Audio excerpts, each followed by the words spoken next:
Well, greetings everyone, and welcome to the EKG case for the week of June 23rd, 2014. This week's case was sent from Israel by Dr. Moshe Simons, and this is a physician who I've kind of known by email for the past few years. He sent some very useful and helpful teaching cases over the course of a few years. I think we've gone through a couple of his in the past.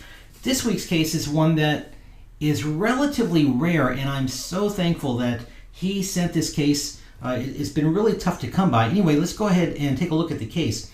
It's a 21-year-old man that presented and he took care of. It's a 21-year-old fairly healthy, athletic young man who had presented with several episodes of syncope, and the syncope was occurring not only with exertion but also at rest. Now, that's not what's unusual about this, but we'll get into the diagnosis, which makes this a really important case for all of us. So we've talked before about the differential on the EKG for syncope. We've talked about the fact that these are things that you've always got to look for, even in young people in whom you get EKGs on after they present with syncope. Everyone looks for ischemia, everybody looks for arrhythmias, but remember these other few things that we've talked about. We haven't talked about this, and I kind of crossed it off the list last week because it is fairly rare. Now, this is not by any means a comprehensive list of things that could show up on the EKG after somebody presents with syncope. I mean, people always ask, well, how come PE isn't on the list, or how come subarachnoid hemorrhage isn't on the list? Well, yes, it's true that PE and subarachnoid hemorrhage and a handful of other things can produce EKG abnormalities, but the reason why I like to keep this list in mind and teach this list is because these are things in which your history and physical may give you no other clues. It's just the EKG that tips you off. Well, probably not true with ischemia. Most patients with syncope due to ischemia are going to have some other complaints like chest pain or shortness of breath or something else, but your history and physical oftentimes is not going to pick up evidence of AV blocks.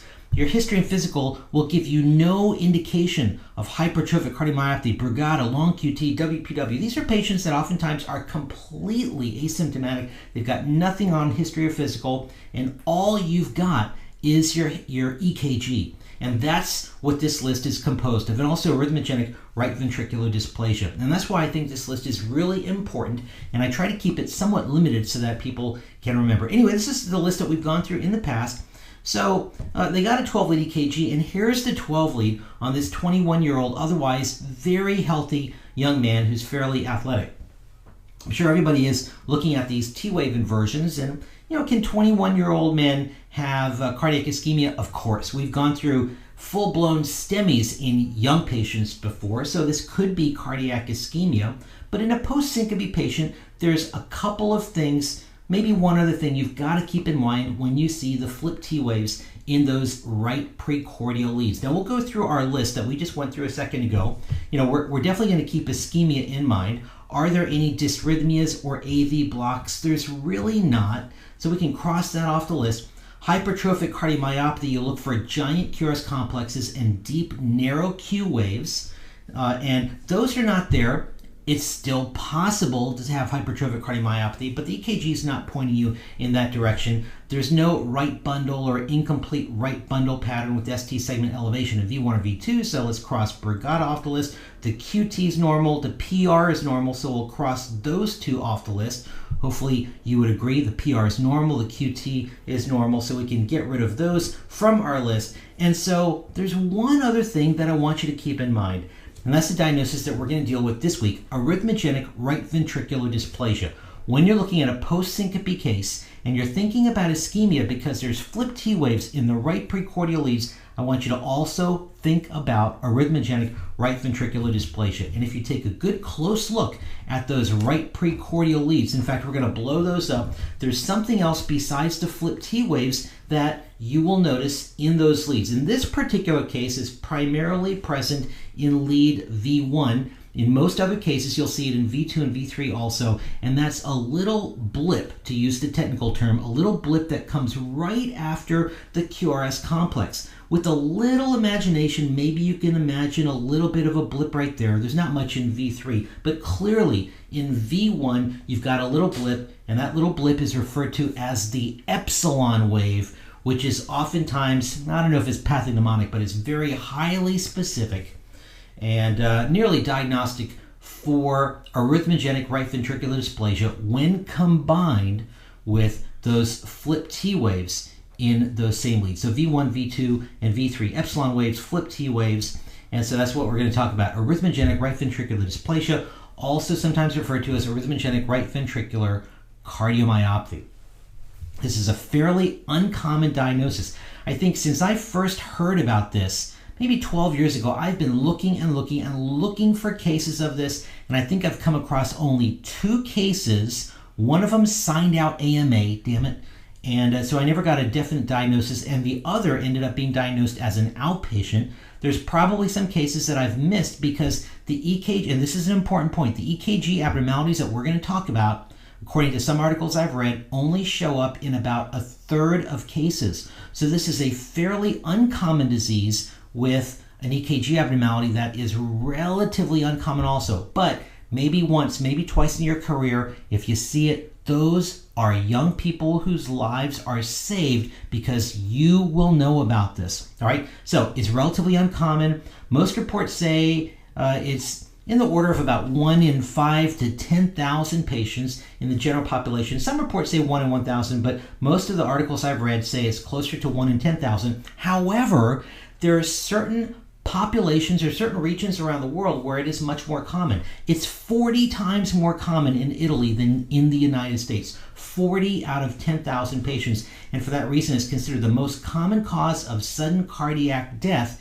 in young people, and is particularly common in young athletes. So a lot of people in Italy will do routine screening of athletes before they get involved in sports activities. Somebody recently emailed me and from Canada and said that actually in Newfoundland, he lives in Newfoundland, and said that it's relatively common there as well. And I hadn't heard of that before.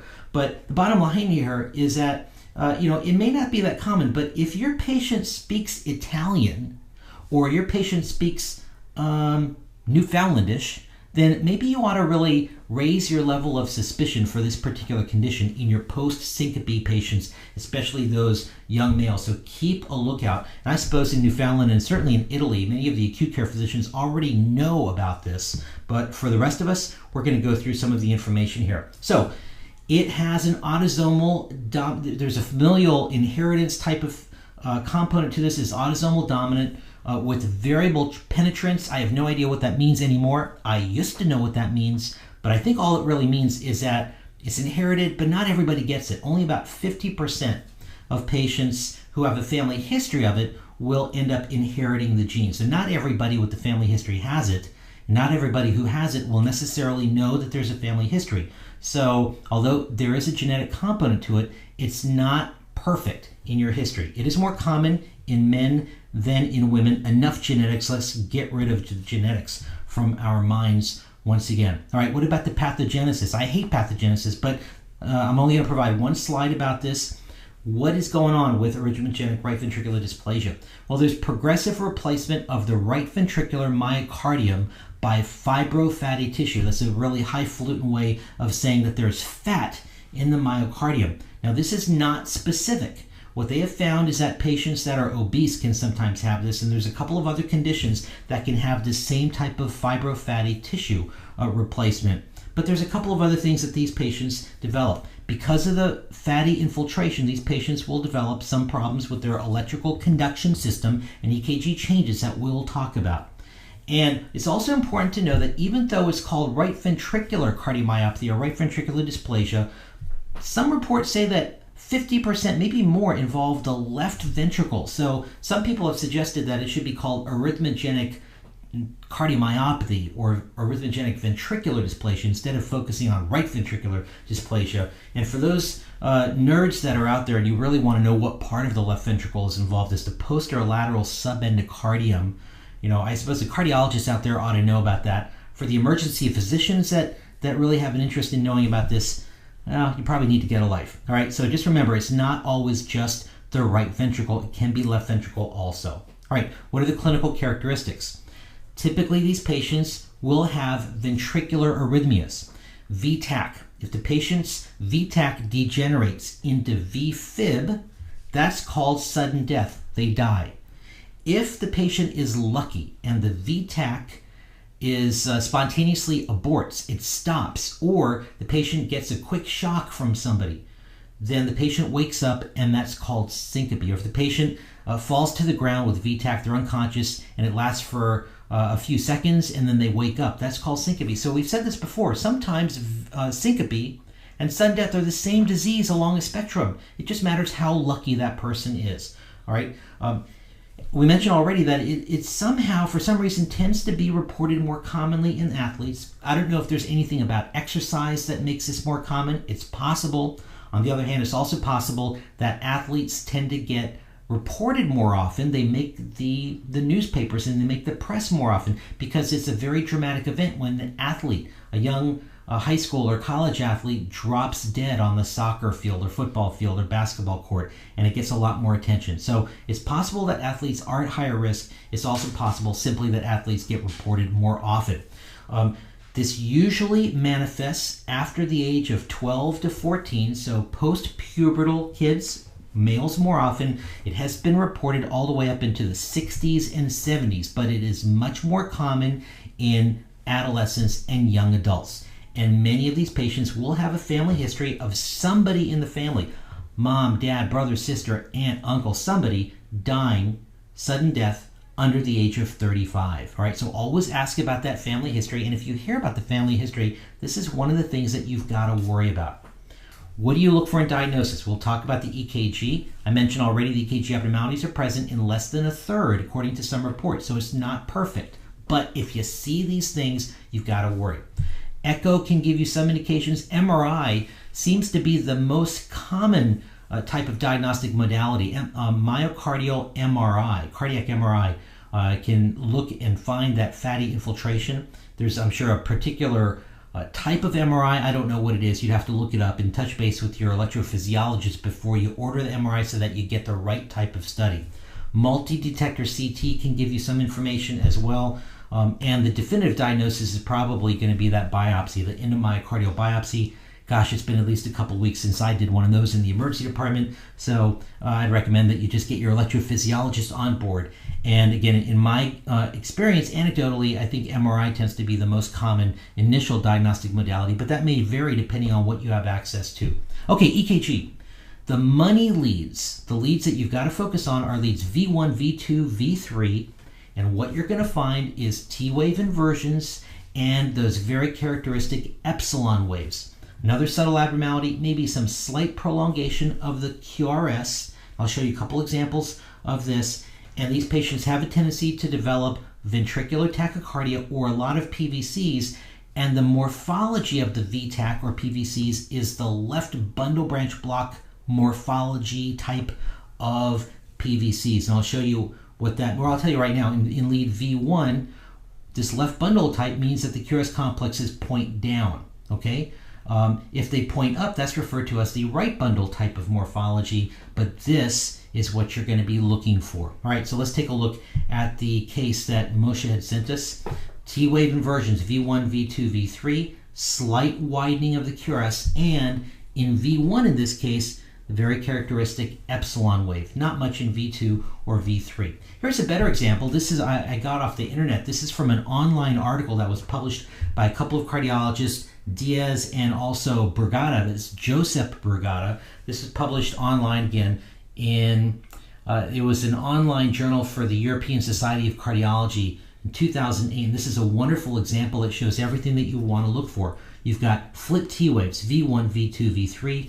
You've got your epsilon waves, V1, V2, V3, more prominent in V1 like usual, and some slight widening of the QRS.